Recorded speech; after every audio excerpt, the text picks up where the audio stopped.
साइली बहिनी अनि म प्लेनमा कि बसमा प्लेनमा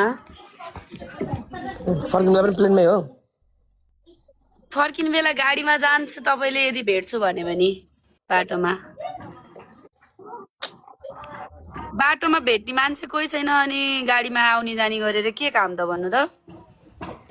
खै के भनौँ त आज प्रमिस गर्छु रबिनजी बाजे हैन हामी धेरै पछि आज कुरा गरेको लाइक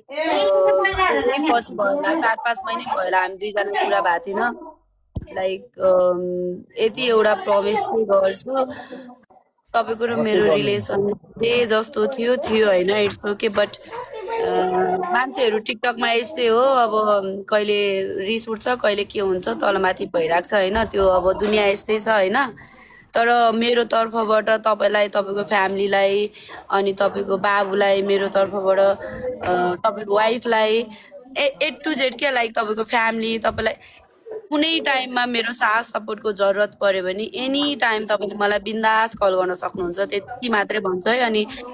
लाइक मेरो पोखरा घुम्न आउने रिजन भनेको नै म अब थाहा छैन आउँछु कि आउँदिन त्यही भएर नै यो ठाउँलाई धेरै याद गरेको भएरै आएको हो म